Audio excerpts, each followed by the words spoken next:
하나님 말씀 보셨습니다. 하나님 말씀은 골로새서 2장 19절입니다. 하나님 말씀은 골로새서 2장 19절 말씀 신약성경 326페이지입니다. 골로새서 2장 19절 말씀 신약성경 326페이지 찾으셨으면 제가 봉독하겠습니다. 머리를 붙들지 아니하는지라 온 몸이 머리로 말미암아 마디와 힘줄로 공급함을 받고 연합하여 하나님이 자라게 하심으로 자라느니라. 아멘.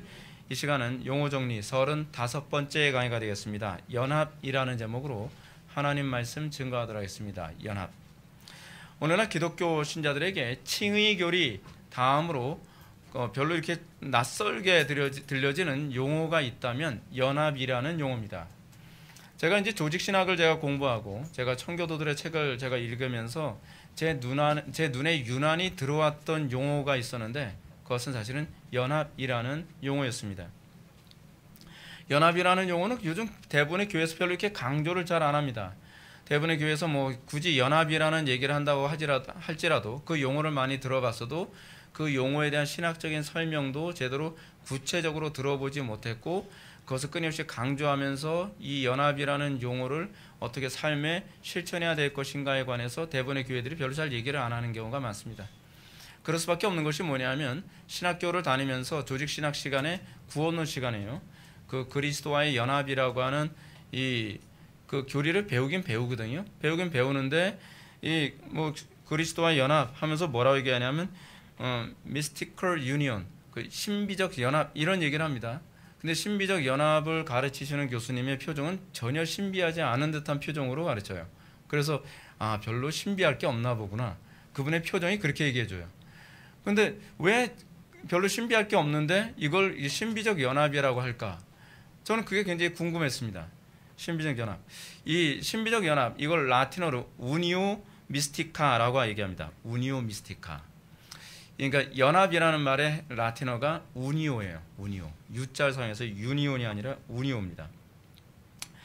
자, 그러다 보니까 신학생들이 이 미스티컬 유니온, 이 신비적 연합이라는 얘기를 기껏 들으면서도 별로 이거에 대해서 감흥이 없다 보니까 신학교를 졸업하고 나서 목사 안수를 받고 난 이후에 설교를 하면서 이 미스티컬 유니온, 이 신비적 연합에 대해서 별로 강조도 하지 않고 그리고 기껏 조직신학을 성도들한테 가르친다고 했을 때에도 이것이 왜 신비적 연합인지조차도 별로 가르치지 않고 그냥 설렁설렁 넘어가는 부분이 이 부분입니다.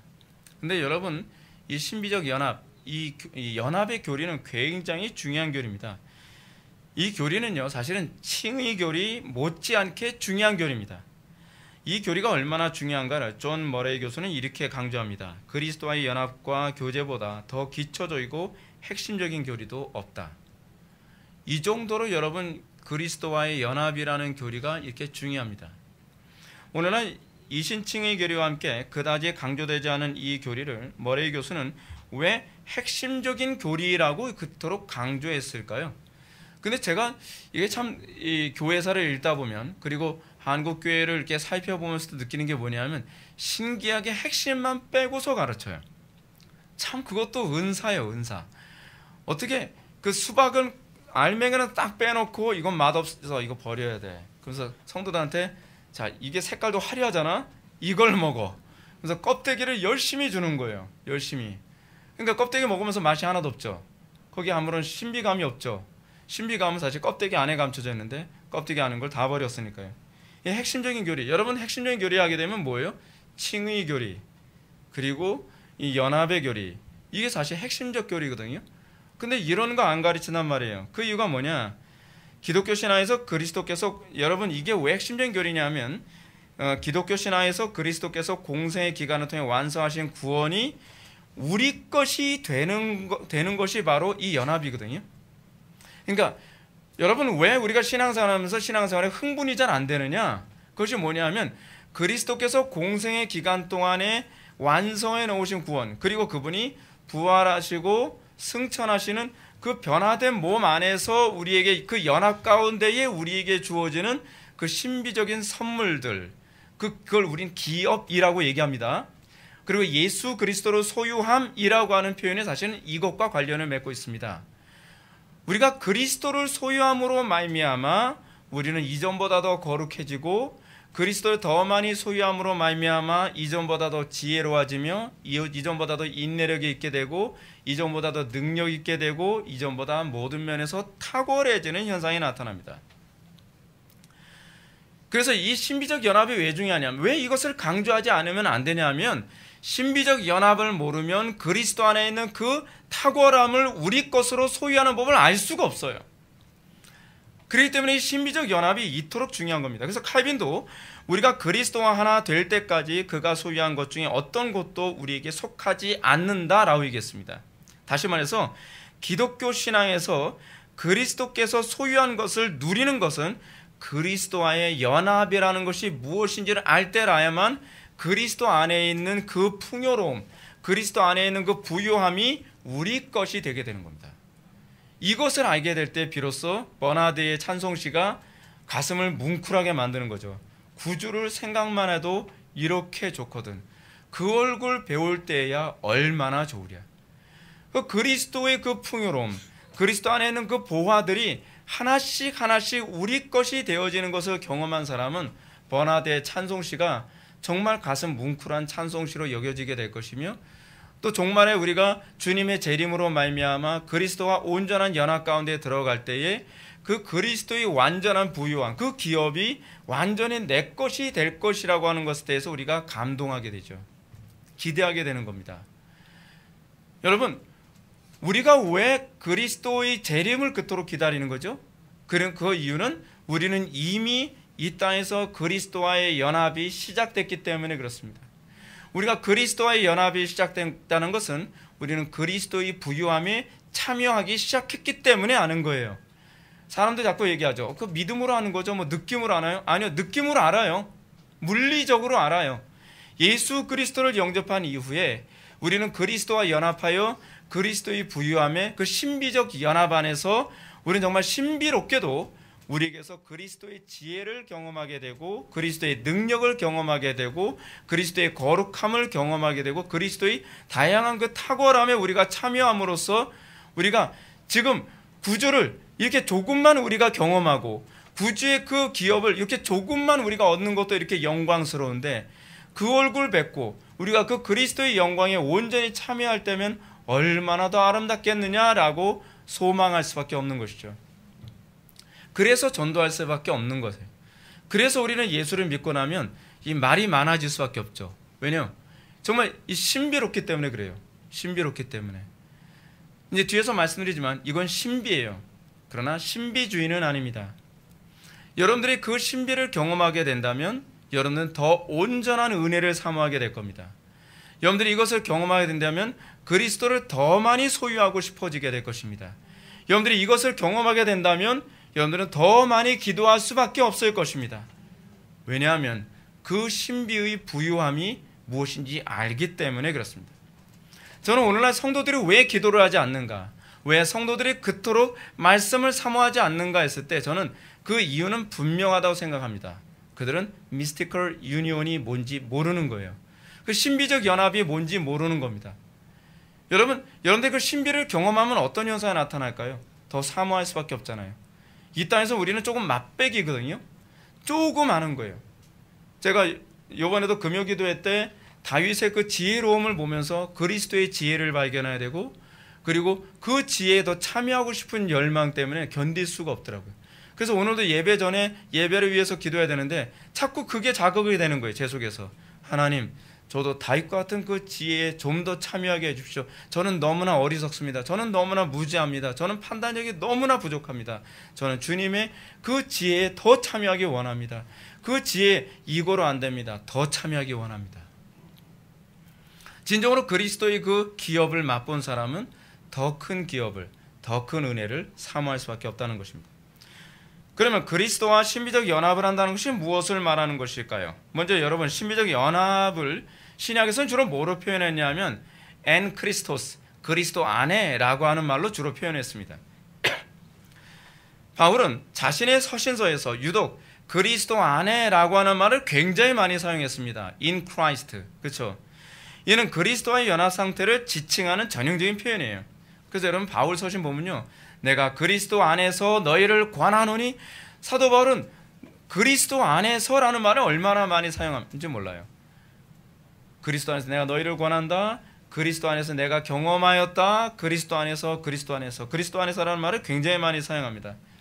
사도 바울은 그 정도로 항상 그리스도 안에 거하기를, 그리스도와 연합된 삶을 얼마나 사모했는지를 그의 서신서에서 쉽게 발견할 수 있습니다.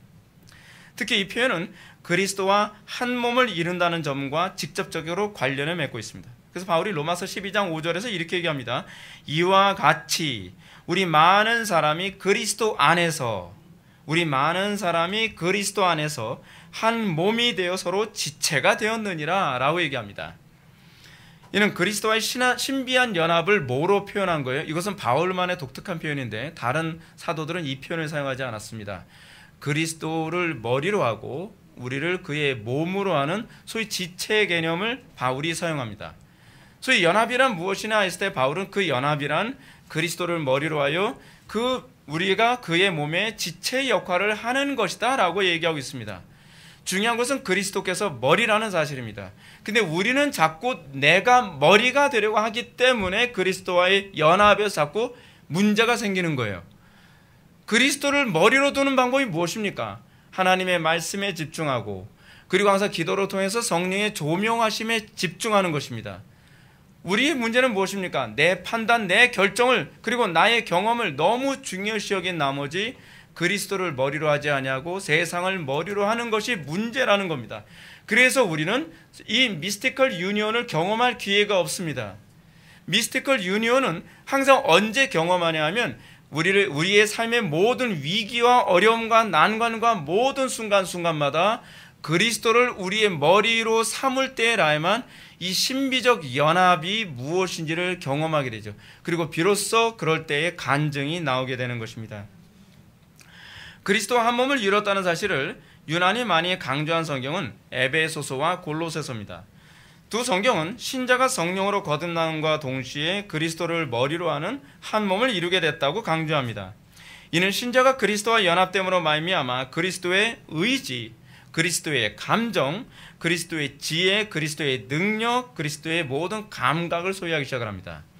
그래서 그리스도와 연합된 이후에는 세상을 보는 느낌이 달라지게 됩니다. 이전에 좋던 것 이제는 값없네. 여러분 이거 뭐죠? 이게 연합에서 나오는 감정의 변화죠. 안목의 변화입니다. 예수를 믿고 그리스도와 연합하고 난 이후에 우리는 소위 월드뷰가 달라지죠. 세계관이 달라집니다. 세상을 보고 해석하는 것이 달라져요. 이전에는 이것이 가치 있다고 생각을 했는데 이제는 영원한 것에 가치를 두기 시작을 합니다. 이전에는 무감각했던 하나님의 말씀에 대해서 감각이 회복되어집니다. 예전에는 어리석었던 내가 이제는 지혜로워지기 시작을 합니다. 여러분 우리가 예수를 믿었다는 걸, 저 사람이 예수를 믿었다는 걸 뭐로 알 수 있죠? 우리가 알게 되어지는 아주 중요한 원동력이 뭐냐면 그 사람에게 신비적 연합이 나타나느냐를 관찰함을 통해서 알게 되어집니다. 그래서 예수 믿게 되어지면 예수 믿는 자들에게는 안 믿는 사람들이 뭔가 말로 표현할 수 없는 신비로움을 느껴요. 근데 그 신비로움을 뭐에서 느끼는 것이냐 하면 그들의 삶 속에서 나타나는 그리스도의 향기를 통해서 느끼죠. 그리고 세상적인 지혜가 아니라 하나님의 지혜로 살아가는 그의 모습에서 느끼는 것이죠. 그렇기 때문에 예수를 믿고 나면 우리에게 나타나는 것이 뭐냐면 지정의의 변화가 나타납니다. 우리는 그리스도의 안목과 감정과 지혜와 거룩함과 능력을 소유하게 됐기 때문에 그렇죠.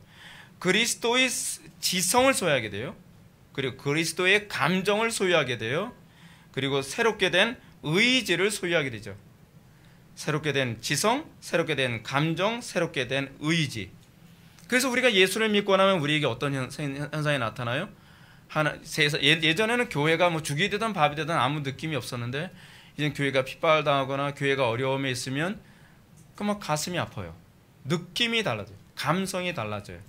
그 예전에는 하나님의 영광을 살아가는데 별로 적극적이지 않았거든요.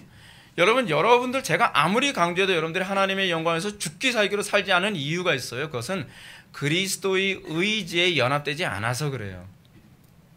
그 연합되어지면 시키지 않아도 오토매틱으로 여러분 죽기 살기로 살아가요.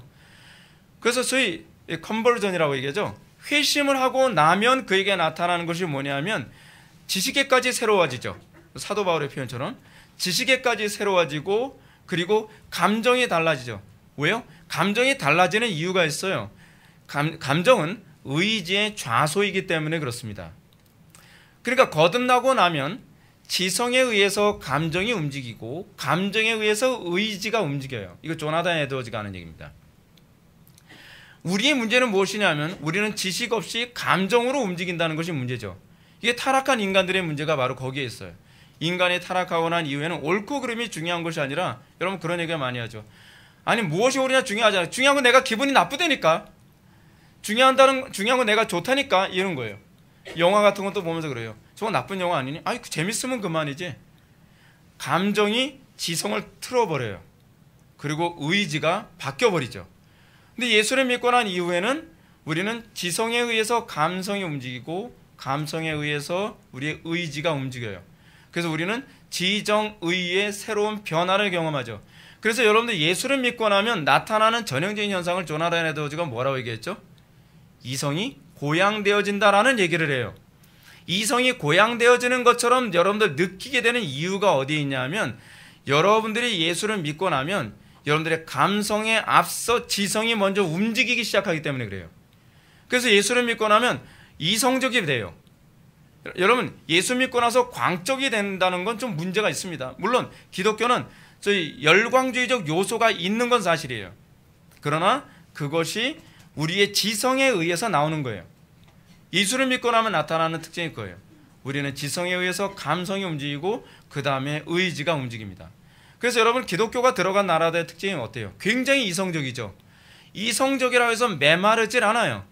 그들이 이성적이지만 굉장히 감수성도 예민해요.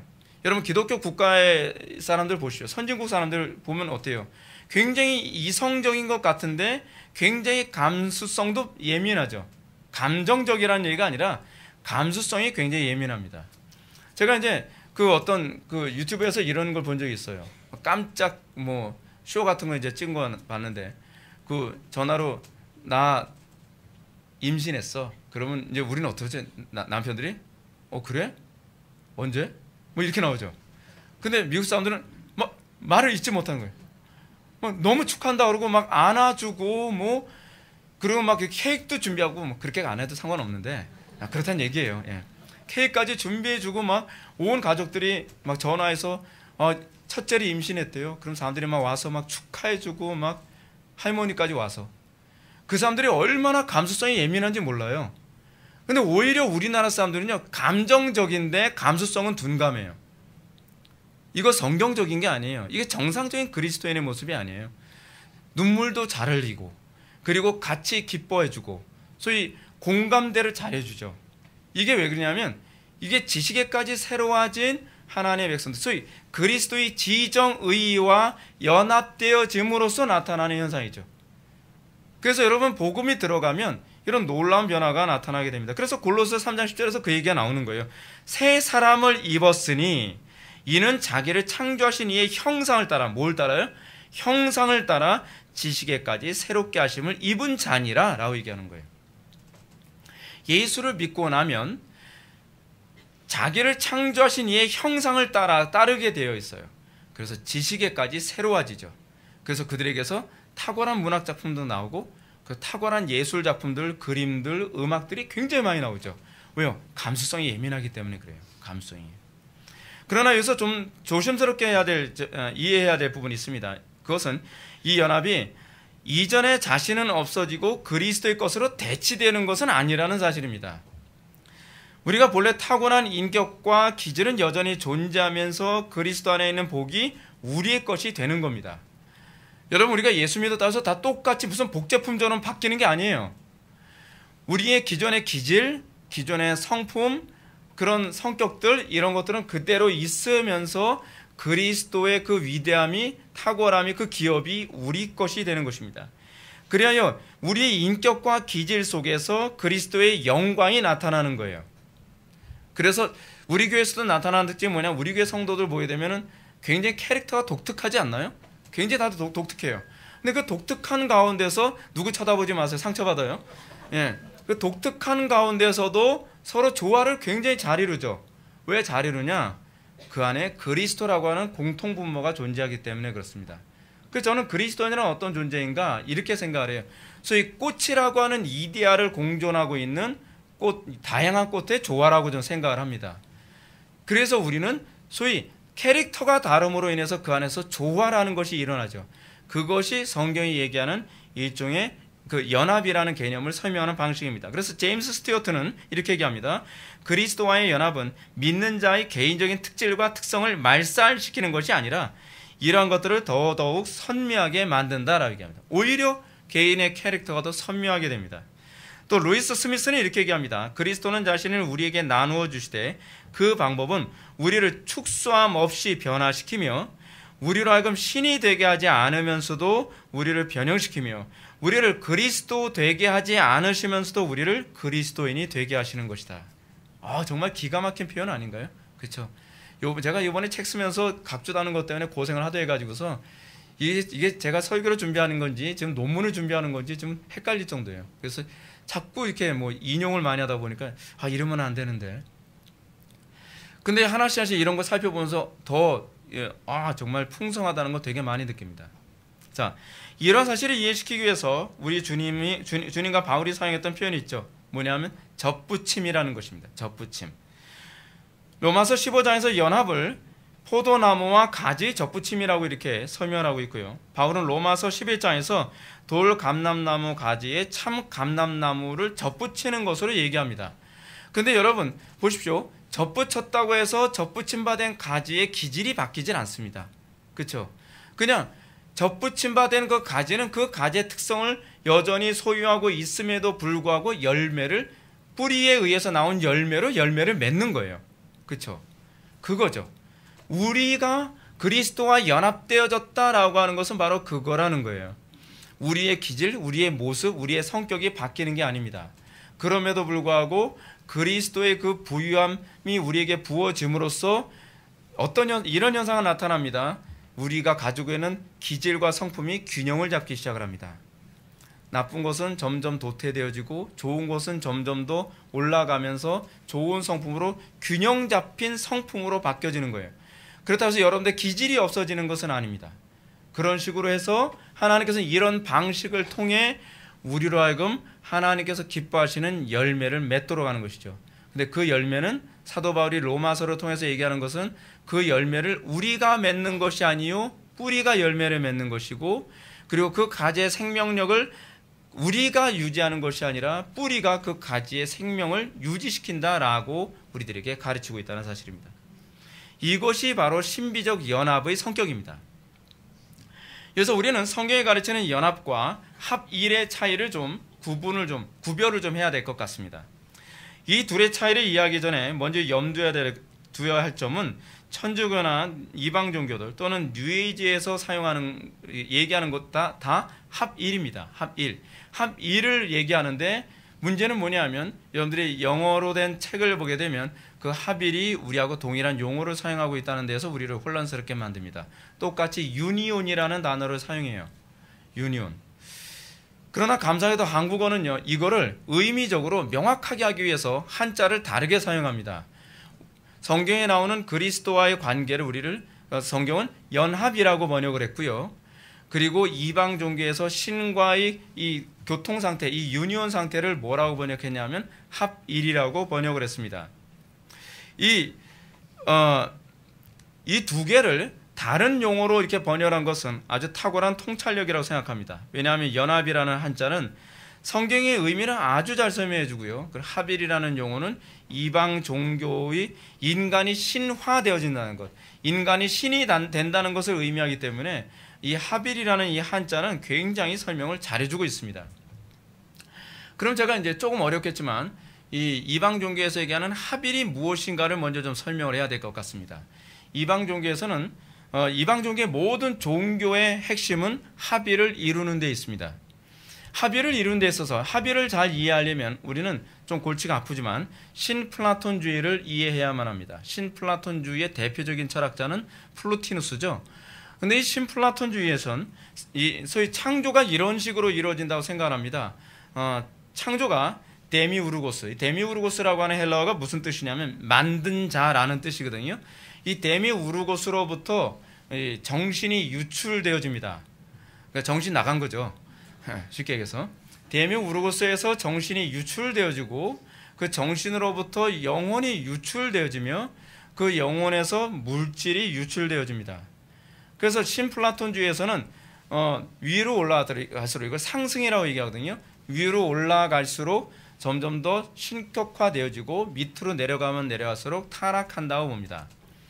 인간은 영혼을 가지고 있죠. 근데 영혼을 가지고 있는 인간이 타락한다고 했을 때 타락한다는 것은 뭐라고 얘기하냐면 물질에 집착하는 것 또는 욕심에 집착하는 것 또는 세상에 집착하는 것을 소위 신플라톤주의에서는 타락이라고 봅니다. 그래서 사람이 구원을 받는 방법을 뭐라고 얘기하냐면 상승해야 되겠죠. 그래서 어떻게 해요? 물질적인 것, 이제 금욕주의로 가는 거예요. 자학으로 가고, 그래서 물질적인 것, 세속적인 것으로부터 이탈되어져서 점점점 어디로 가야 돼요? 영적인 것으로 가야 되죠. 정신을 향해서 가야 되는 거죠. 그래서 이거를 이 정신을 다른 말로 뭐라 하냐면 세계 정신이라고 하는데, 이 세계 정신이라는 표현을 누가 사용하냐면 나중에는 소위 그 헤겔이 이 세계 정신이라는 말을 사용합니다. 그래서 헤겔의 소위 구원의 방법론은 어떤 면에서는 신플라톤주의 방법론과 굉장히 흡사합니다.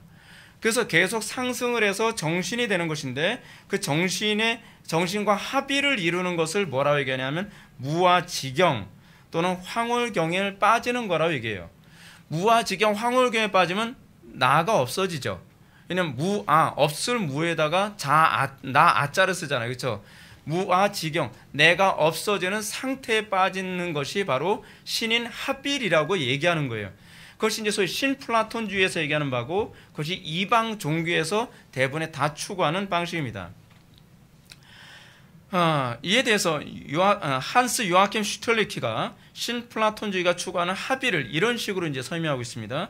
인간의 지구한 목표와 행복은 자신의 영혼을 그 근원인 신적인 것과 다시 화합시키는 것이다. 이 목표에 이르는 본래의 길은 정신적인 것이다. 즉, 그 길은 인간의 외부가 그 내면으로 향한다. 가장 높은 단계가 되는 것은 우리 자신에 대한 몰입이다. 그래서 여러분 이방 종교는 주로 뭘 많이 하죠? 명상이라는 걸 굉장히 많이 해요. 자신을 이렇게 몰입하고 자기의 자아로부터 자꾸 극복하는 거, 그걸 굉장히 많이 합니다. 다시 말해서 우리 안의 신적인 것에 대한 완전한 몰입이다. 이러한 몰입은 모든 사유와 의식을 초월하여 신과 하나됨이라는 무의식적 황홀경의 상태로 나아간다. 이것이 이방 종교 또는 철학, 그렇지 않으면 천주교에서 궁극적으로 추구하는, 그리고 뉴에이지에서 추구하는 목표죠. 오늘날 기독교 이외의 모든 소위 영성 운동이라고 하는 것은 소위 신인 합의를 추구하는 것들입니다. 근데 이 합의이 무엇인지 개념을 이렇게 정리하면 오늘날 교회 안에서 일어나는 신사도 운동들, 그리고 은사주의 운동들, 이런 것들이 주로 성경에 얘기하는 연합이 아니라 합의 운동이라고 하는 것을 알 수 있습니다. 그래서 여러분 신사도 운동하는 사람들 보면 어떻죠? 정신이 나가죠. 자아가 없어져요. 뭔가 이렇게 불받았다고 얘기하는데 갑자기 사람이 딴 사람이 돼버리는 거예요. 그렇죠? 이걸 성령 체험이라고 자꾸 생각하는데 성령께서는 그렇게 하지 않으시죠. 성령께서는 어떻게 하신다고요? 성령께서 우리 속에 오시면 그리스도의 그 풍요로움을 우리 속에 주시되 그 주시는 것으로 끝나는 것이 아니라 우리의 자아가 더욱더 선명해진다고 얘기하고 있죠. 그리고 균형 잡히게 해주신다 그랬죠. 근데 이 뭔가 불 받았다, 뭐 받았다 하는 사람들을 보게 되면 삶이 다 균형이 다 깨져 버려요. 가정에서의 삶과 교회에서의 삶, 가정의 삶과 직장에서의 삶, 모든 균형이 다 깨져 버리고 몰아지경에 빠지죠. 그리고 사람들이 그런 어떤 집회 같은 데 참석하는 이유도 뭐냐면 일종의 이 엑스타시에 빠지는 것이 중독이 돼 버려요. 그래서 이 엑스타시에 빠져야 자기가 뭔가 충만하다고 생각해요. 충만한 건 맞아요. 근데 제대로 충만한 게 아니에요. 뭔가 잘못 충만한 거예요. 근데 이게 성경이 얘기하는 합일과 연합의 기준이 불분명하다 보니까 이것이 기독교적인 것인지 이방 종교적인지를 분별을 못 해내는 것이죠. 그래서 이들이 주로 추구하는 것은 황홀경입니다. 그래서 여러분 요즘 그 찬양 운동하는 것도 뭐에 되면 주로 뭐예요? 사람들이 막 황홀경에 빠지는 것을 굉장히 많이 추구하죠. 그 음악 같은 것도 요즘 그래요. 자꾸 이렇게 사람들이 상승하게 만드는 화음을 굉장히 많이 사용합니다. 그래서 막 목이 쉴 정도로 막 찬양을 하는 것 통해서 그 마치 모라지경 상태로 빠지게 만드는 그런 찬양을 굉장히 많이 만들죠. 그래서 자기가 마치 뭔가 충만해지고 이것이 성령 충만한 은혜의 상태라고 착각을 해야 되죠. 왜냐하면 이렇게 되면 사람 몸에서 호르몬이 나와가지고요, 그 호르몬이 사람의 기분을 굉장히 좋게 만들거든요. 그래서 사람들이 엑스타시를 추구하는 이유가 바로 거기에 있습니다. 자, 오늘날 교회 안에서 소위 성령 충만이라는 명분으로 이 샤먼 같은 목사님이 이 성령의 불을 준다고 막 안수기도를 해줍니다. 그래서 안수기도 해주는 걸 뭐라 하냐면 소위 임파테이션이래요. 임파테이션, 번역하면 뭐예요? 전이한다라는 얘기 아닌가요? 그렇죠? 이 임파테이션을 하면서 이것이 성령을 주는 방식이라는 거예요. 아니에요. 사람이 성령 주는 거 아닙니다. 사도행전을 잘못 이해해서 그래요. 또 요란한 음악과 정신을 차리지 못할 정도의 빠른 템포로 찬양을 하는 가운데에 황홀경에 빠지는 사람들이 있죠. 근데 이것이 신앙적일 거라 생각해요. 아니, 이방 종교적인 거예요. 이방 종교적인 것들이 교회 안에 그렇게 계속 들어온 거예요. 아무런 저항감 없이. 힌두교나 히피 또는 뉴에이저들은 이런 명상을 추구하기 위해서 이런 타악기, 락이나 그런 어떤 이 시끄러운 장르를 사용하기보다는 이제는, 그러니까 제가 아까 말씀드렸죠. 상승을 하는 방식 중에 하나는 뭐냐면 악기를 통해서 사람들이 막 흥분시켜서 상승시키는 방법이 하나 있어요. 근데 또 다른 상승시키는 방식이 하나 있는데 그것이 뭐냐면 명상이라는 방법이에요. 명상을 통해서 자기의 내면의 모라 상태에 빠지는 거죠. 그래서 여러분 항상 이런 거 하는 사람들 보면 뭐라 하냐면 마음을 비우래요. 마음을 비우세요. 그리고 릴렉스 하시라고 이 음악을 틀어주죠. 음악 틀어주면서 뉴에이즈 음악 같은 거 많이 틀어줍니다. 그 힌두 음악 같은 것도 많이 틀어요. 막 이렇게 틀어주면 사람들이 막 이렇게 릴렉스 되거든요. 그래서 막 릴렉스 시켜가면서 자꾸 이렇게 생각을 못하게 만들어요. 이런 기독교의 특징이 뭐냐면 기독교는 생각하게 만드는 데 있습니다. 근데 이런 이방 종교는 생각을 하면 몰입이 안 되는 거예요. 그러니까 완전히 기독교와 이방 종교는 이게 완전히 구별됩니다. 그래서 힌두교나 히피 또는 뉴에이저들은 명상을 통해서 상승을 추구합니다. 그래서 이 명상법은 천주교와 불교에서도 쉽게 찾아볼 수 있죠. 그래서 천주교나 불교에서도 이런 기도와 명상하는 방법을 만들었는데 이것이 뭐냐면 호흡법을 통한 명상이에요. 그래서 여러분 요즘에 교회에서 명상이라는 표현을 자꾸 사용하는데 이거 굉장히 위험합니다. 명상이라는 표현 사용하면 안 돼요. 우리는 묵상입니다. 물론 뭐 이 묵상이라는 단어나 명상이라는 단어나 영어로 얘기하면 똑같죠. 그렇죠? 똑같은 단어인데 우리 단어가 훨씬 좋습니다. 명상이 아니라 묵상입니다. 이 호흡법을 통해서 이 깊은 명상을 할 수 있다고 가르치죠. 이런 명상법이 오늘날 한국교회 안에서도 급속도로 확산되고 있다는 것은 정말 끔찍한 일이죠. 이렇게 호흡을 통해서 하는 기도를 우리는 뭐라 하냐면 관상기도라고 얘기합니다. 물론 관상기도도 굉장히 다양해요. 제가 보니까 관상기도도 이 명상을 통해서 관상하는 방법이 있고요. 관상한다는 건 어떤 대상을 보고서 계속 몰입해서 그걸 내가 그 안에 들어간다는 개념이거든요. 그래서 이 관상기도 중에 또 하나 뭐냐면 주기도문이나 사도신경 이런 거를 반복해서 그냥 계속 외워요. 근데 외우는 거 보면 묵상하면서 외우는 것이 아니라 그냥 자기 최면처럼 외워요. 하늘에 계신 우리 아버지 이름 또 하늘에 계신 우리, 그래서 계속 묵주기도 하듯이 이 기도 횟수를 계속 셉니다. 근데 여러분 이 관상기도를 할 때에 이제 주로 많이 사용하는 방법이 뭐냐면 호흡기도거든요. 뭐 향심기도 뭐 여러 가지 기도 방법이 있는데 일일이 제가 여기서 다 그걸 소개해드릴 수가 없어요. 너무 그 방식이 많으니까요. 근데 관상기도에서 주로 많이 하는 것 중에 하나 뭐냐면 소위 호흡기도인데 숨을 들숨과 날숨을 쉬어가면서 기도를 하는 거예요. 예를 들어서 숨을 내쉬면서 예수 그리스도시요, 숨을 들어 마시면서 우리를 긍휼히 여기소서, 이런 식으로 기도를 하죠. 근데 소위 이런 호흡법 기도를 뭐라고 얘기하냐면 아나파나사티라고 얘기합니다. 이게 산스크리트어인데 아나라고 하는 것은 들숨을 얘기하는 거고 아파나라고 하는 말은 이 날숨을 얘기하는 겁니다. 그러니까 들숨과 날숨을 쉬어가면서 이 기도를 하는 거예요. 근데 이게 자기 최면 요법이거든요. 이렇게 되면 점점 자기 최면 상태에 빠집니다. 그런데 그 자기 최면을 영성이라고 생각하게 만드는 거예요. 그것을 기도라고 생각하게 만드는 거예요. 그래서 이 자기 최면에 빠지면서 아나파나사티를 사용하면서 예수 그리스도시여 나를 긍휼히 여기소서, 예수 그리스도시여 나를 긍휼히 여기소서 맨날 숨 쉴 때마다 맨날 그것만 해요. 그러다 보면 자기 최면에 빠져서 길거리에 가다가 노숙자가 누워있는 거 보면 예수님으로 보인대요. 이건 환상이에요. 근데 그걸 영성이라고 생각하는 거예요. 그걸 경건이라고 생각하는 거예요.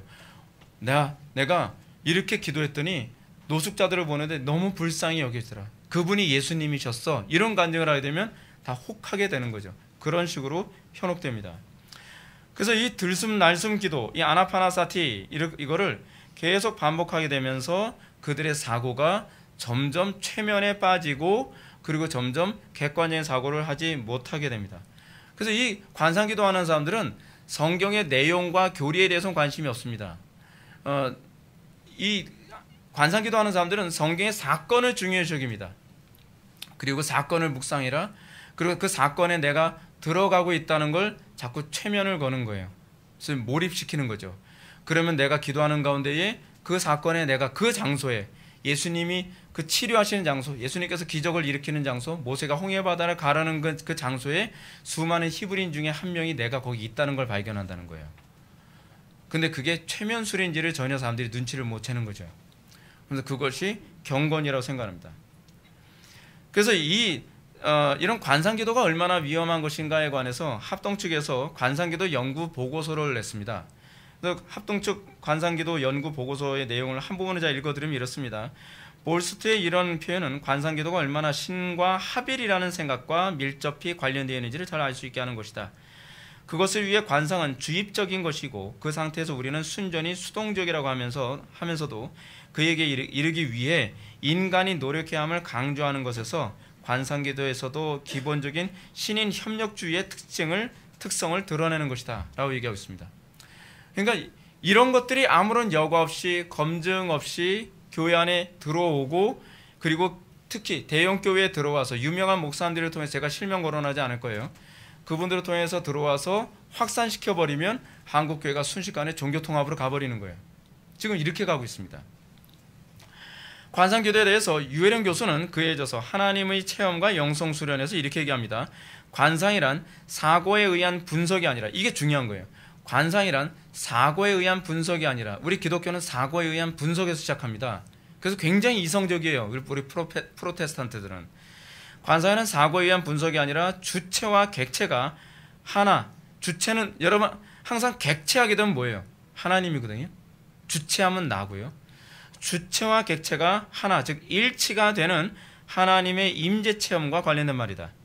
그러므로 그리스도인에게 있어서 관상이란 하나님의 실체를 직관적으로 바라보게 하는 체험이라고 했습니다. 이는 관상기도가 그리스도와의 연합이 아닌 합의를 얘기하고 있다는 것을 이 유해령 교수도 정확하게 잘 설명해 주고 있죠. 물론 이 사람은 관상기도 권장하는 사람입니다. 그래서 우리가 한 가지를 정리해야 할 관점이 있습니다. 그것은 연합은 예수 그리스도의 거룩한 인성, 다시는 마지막 아담에 참여하는 것이라고 한다면, 합일은 하나님의 신성에 내가 참여하여 내가 신이 된다는 개념이에요.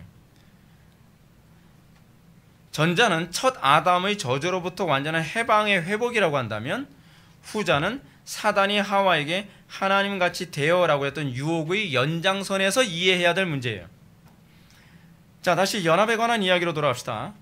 무엇보다 연합의 중요성은 의롭다 칭함을 받는 데 있습니다. 여러분, 우리가 의롭다 칭함을 받는 것의 기초는 연합에 있습니다. 왜냐하면 그리스도와의 연합은 그리스도의 의가 신자에게 주어지는 놀라운 원리를 우리들에게 제공하고 있기 때문에 그래요. 그냥 하늘에서 여러분들 의로 와 이렇게 하고 있는 게 아니에요.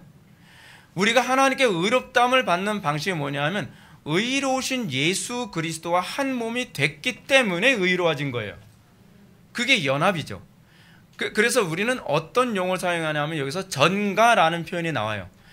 그리스도와 연합되어져서 그리스도의 의가 우리에게 전가된 거라는 거예요. 그래서 칭의 교리를 제대로 이해하려면 반드시 연합 교리를 바르게 이해해야 되고, 연합 교리를 이해해야 전가 교리가 이해되어지는 겁니다.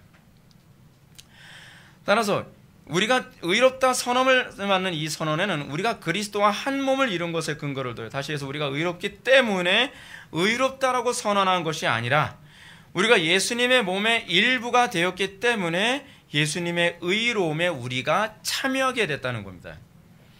이것은 마치 아무 필요 없는 돌멩이를 가져다가 성전 건축에 딱 넣어버리면 어떻게 돼요?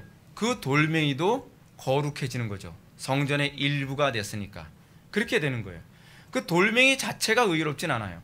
그러나 그 돌멩이가 성전의 건축물로 들어가게 되면 그것은 의롭게 되는 것과 거룩하게 되는 것과 같은 개념입니다. 연합의 문제에서 우리가 반드시 염두에 두어야 할 점은 성령의 사역이죠. 성령님은 우리를 그리스도와 연합을 가능하게 하시는 주체가 되십니다. 성령님이 아니고서는 하나님을 주로 시인할 수 없는 것처럼 성령님이 아니고서는 그리스도와 연합을 이룰 수가 없습니다. 고린도전서 12장 13절을 보면 바울은 우리가 유대인이나 헬라인이나 종이나 자유인이나 다 한 성령으로 세례를 받아 한 몸이 되었고 또 다 한 성령을 마시게 하셨느니라 라고 가르칩니다.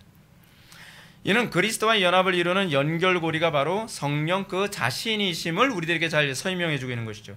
그런데 그 성령님은 동시에 그리스도의 영이라는 점을 주목해야만 합니다. 성령 충만이 곧 그리스도와의 연합 강화라고 이해하면 된다는 거예요. 우리 성령 충만은 뭐라고 생각하죠? 뭐 불 받아야 되고 뭐 받아야 되고 뭐 그걸 우리는 성령 충만이라고 생각하는데 그건 이방 종교적 개념이에요. 성령 충만이라는 개념은 뭐냐면 하나님 그리스도와 더 온전한 연합의 상태, 더 사랑의 상태, 더 밀접한 상태에 들어가는 거예요. 그러니까 여러분들이 말씀을 모르고 더 충만해질 수는 없어요. 우리가 그리스도께 순종하지 않고서 더 충만해질 수가 없어요. 날마다 우리의 삶을 개혁하지 않고서 더 충만해질 수가 없죠. 여러분들 우리가 그 5대 제사를 얘기하면서 5대 제사 중에 네 번째 제사가 있었죠. 속건제였나요? 그걸 다른 말로 뭐라 했죠? 정화제라 그랬죠. 정화제. 정화제가 뭐예요? 날마다 우리의 삶을 하나님의 말씀으로 개혁해 나가야 됨. 그것이 우리가 성령 충만함을 받는 중요한 요소 중에 하나죠. 그리고 그것을 위해서 우리가 끊임없이 기도하죠. 그것을 통해서 우리가 성령의 충만함에 들어가게 되는 겁니다. 그러므로 존 머레이는 성령이 우리 안에 거하시면 그리스도가 우리 안에 거하시는 것이고 그리스도가 우리 안에 거하신 다음은 성령에 의한 것이다 라고 이렇게 얘기하고 있습니다. 마지막으로 우리는 그리스도와의 연합이 바로 코이노니아라는 점을 좀 이해하셔야만 합니다. 코이노니아는 흔히 우리 어떻게 번역하죠? 사귐, 교제 이런 식으로 우리가 이제 번역되고 사용하는 단어입니다. 때문에 이 단어는 주로 신자들과의 소위 교제 관계에 주로 많이 사용하죠. 그렇죠? 코이노니아. 그러나 이 단어는 무엇보다도 그리스도와의 연합에 우선순위를 둬야 되는 단어입니다. 이 사실을 잘 보여주는 성경 구절이 요한일서 1장 6절인데요. 만일 우리가 하나님과 사귐이 있다 하고 어둠에 행하면 거짓말하고 진리를 행하지 아니함이거니와. 그래서 사귐이라고 하는 이 단어가 코이노니아입니다. 그러니까 연합이라는 의미예요. 사실은요. 이 개념이. 사귐에 해당하는 헬라어 코이노니아는 그리스도와의 연합의 특징을 아주 잘 보여줍니다. 우리가 그리스도와의 연합했다고 해서 나는 없어지고 그리스도가 나타나는 내가 신화되어지는 것이 아니에요. 여러분 우리는 누군가와 사귀고 나면 그만큼 그 사람은 닮아가죠. 그렇죠? 그래서 이 코이노니아 이것은 또 그리스도와의 동행이라는 관점인데 이 사귐이 우리에게 얘기해주는 중요한 개념이 뭐냐면 부부와 한 몸 이루음이라는 개념이에요. 하나님은 단순히 천국에 가기 위해서만 필요한 분이 아니라 일상의 삶 속에서 함께 살아가죠. 여러분 부부의 특징이 무엇입니까? 일상의 모든 삶을 같이 하게 되죠. 그래서 그걸 부부라고 얘기하고 그 부부와의 교제 관계를 코이노니아라고 얘기합니다.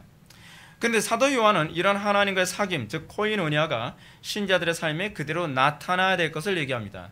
그래서 사도 요한은 우리의 사귐은 아버지와 그의 아들 예수 그리스도와 더불어 누림이라. 우리의 코이노니아, 우리의 연합은 아버지와 그의 아들 예수 그리스도와 더불어 누리는 것이라고 얘기합니다. 여러분 어떤가요? 우리의 사귐은 어떤가요? 일상의 삶 속에서 항상 하나님과 사귀나요? 아니면 예배당에 왔을 땐 그 사귀는 것 같다가 예배당 밖으로 나가면 잊어먹게 되는 그런 분이신가요? 그래서 요한은 우리의 사귐, 즉 코이노니아의 근거를 아버지와 그의 아들 예수 그리스도와 더불어 누림이라고 얘기합니다. 그러니까 코이노니아 또한 성령 충만이라고 하는 개념은 복음을 교리를 제대로 이해하지 못하고서는 성령 충만이 안 돼요. 이게 시스템 자체가 그래요. 성경의 시스템 자체가. 이런 사도 요한의 가르침은 신자가 그리스도 안에서 한 몸을 이루고 있다는 바울의 표현과 그대로 일치하죠. 그래서 부부관계의 개념으로 연합을 설명하는 이유가 바로 거기에 있는 거예요. 자, 이것과 관련해서 여러분 한번 성경 하나 좀 찾아봅시다. 고린도전서 10장을 한번 보시기 바랍니다. 고린도전서 10장을 보게 되면 그리스도와의 연합을 또 다른 표현 방식으로 설명하고 있는데 그것이 뭐냐면 성례입니다. 그러니까 성찬이죠.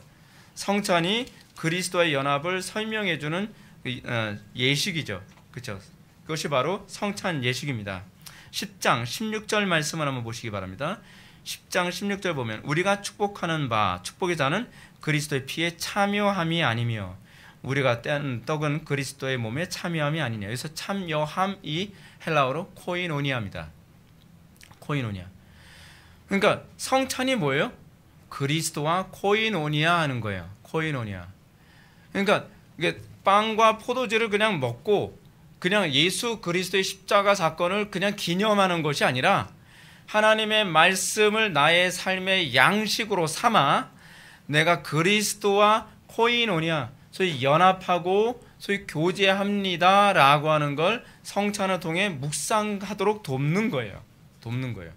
그렇기 때문에 여러분들이 성찬 예식을 자꾸 기념설로 이해하는 교회들은 이거 좀 많이 개혁이 돼야 돼요. 개혁파 교회들도 자꾸 기념설로 성찬 예식을 하는 경향이 많이 있는데 그렇게 하면 안 돼요. 전통적인 칼빈주의가 가르치는 이 성찬 예식은 이 기념설이 아니라 영적 임재설이거든요. 근데 이 영적 임재설의 핵심을 칼빈은 뭐라고 얘기하냐면 빵은 곧 하나님의 말씀이고 잔은 하나님의 언약에 대한 인식이고요. 그리고 이 빵을 먹으면서 우리는 말씀으로 하나님과 교제하는 삶을 살아갑니다라고 하는 걸 날마다 성찬을 통해 고백하는 거죠.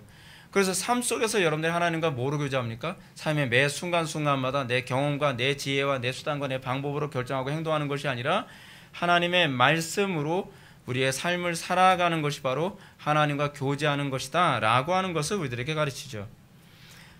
근데 이것이 여기서 끝나지 않습니다. 17절을 보게 되면 떡이 하나요 많은 우리가 한 몸이니 이는 우리가 한 떡에 참여함이라 라고 얘기합니다. 여기에 또 한 떡에 참여함, 이 코이노니아가 나옵니다. 그 성찬 예식은 어떻게 우리들에게 또 설명되어집니까?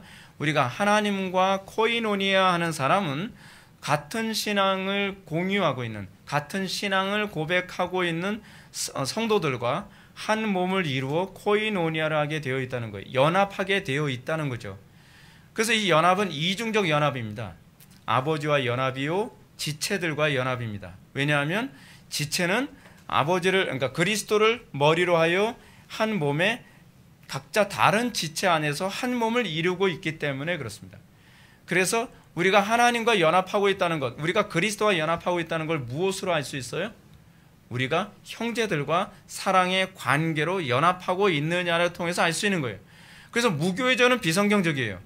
무교회주의는 사실은 그 사람 하나님을 믿는다라고 보기가 굉장히 어려운 사람들이에요. 우리가 진정으로 머리 대신 그리스도와 한 몸을 이루고 있다고 한다면 우리는 그리스도와 다르게 다른 지체로서 연결되어 있는 그 지체들과 연합함, 이 코이노니아를 이루는 것이 당연하죠. 마지막으로 여러분 이 18절을 한번 좀 보시 바랍니다. 18절 그 다음 절입니다. 육신을 따라하는 이스라엘을 보라. 제물을 먹는 자들이 제단에 참여하는 자들이 아니냐. 그런데 내가 무엇을 말하느냐. 우상의 제물은 무엇이며 우상은 무엇이냐. 무릇 이방인이 제사하는 것은 귀신에게 하는 것이 하나님께 하는 것이 아니니 이는 너희가 귀신과 교제 코이노니아하는 자가 되기를 원치 아니하느라. 성찬 예식의 궁극적 목적이 뭐라는 거예요? 여러분들이 애굽의 양식으로 여러분들의 경험과 지혜와 여러분의 수단과 방법으로 살아가는 것은 귀신과 교제하는 거라는 거예요. 귀신과 연합한 삶을 살아가는 거라는 거예요. 여러분들의 세상의 욕심대로 여러분 살아가는 거 귀신과 연합하는 거예요. 왜냐하면 그 우상의 빵을 먹는 거죠. 우상의 재물을 먹는 행위라는 거예요. 여러분들이 세상의 명예, 성공, 쾌락, 행복에 의해서 모든 것을 결정하고 판단하고 살아가는 것은 소위 우상의 제단에 있는 재물을 먹는 것과 동일하다는 거죠. 그것을 통해서 우리가 우상과 연합하는, 우상과 코이노니아하는 자가 되는 것이다. 그 사도 바울이 성찬의 정신을 강조하면서 뭐라고 얘기해요? 너희들이 귀신과 교제하는 자, 소위 연합한 자가 되지 않도록 하기 위해 성찬에 대해서 가르치노라 라고 얘기하고 있다는 사실입니다. 그러므로 우리는 하나님과의 그 연합, 그리고 형제들과의 연합을 통하여서 우리는 이 유기적인 한 몸을 이루는 연합을 통하여서 우리는 우리의 정체성을 확인하게 됩니다. 같은 신앙 고백을 하는 형제들과 연합이 나타나지 않는다고 한다면 그 신앙은 의심의 여지를 남기고 있는 것이죠. 그러므로 요한은 누구든지 하나님을 사랑하고 그 형제를 미워하면 그는 거짓말하는 자니 보는 바 그 형제를 사랑하지 아니하는 자는 보지 못하는 바 하나님을 사랑할 수 없느니라고 합니다. 이는 교회 공동체 형제들과의 사귐은 하나님과의 사귐의 반영이라는 얘기죠. 연합에 대해서 정의하겠습니다. 연합이란 성령님에 의하여 그리스도와 한 몸을 이루어 그리스도를 소유하게 되는 것입니다. 이 연합은 같은 신앙 고백을 하는 형제들과의 사귐으로 나타나야만 합니다. 기도하시겠습니다. 사랑이 많으신 하나님, 우리가 오늘 시간 신비적 연합에 대해서 우리가 살펴보았습니다. 우리의 연합이 소위 신이 되는 그런 신비주의가 아니라 우리가 그리스도와 한 몸을 이루고 또 우리가 그 안에서 주님의 영광을 드러내는 신비적 연합임을 다시 한번 깨닫게 해주심을 감사드립니다. 세상에 유혹이 많고 분별하기 어려운 것들이 너무나 많습니다. 우리가 바르게 분별하여 귀신과 연합한 삶을 사는 것이 아니라 하나님과 연합한 삶을 살아갈 수 있도록 은혜 베풀어 주옵소서. 예수님의 거룩하신 이름으로 기도드립나이다. 아멘.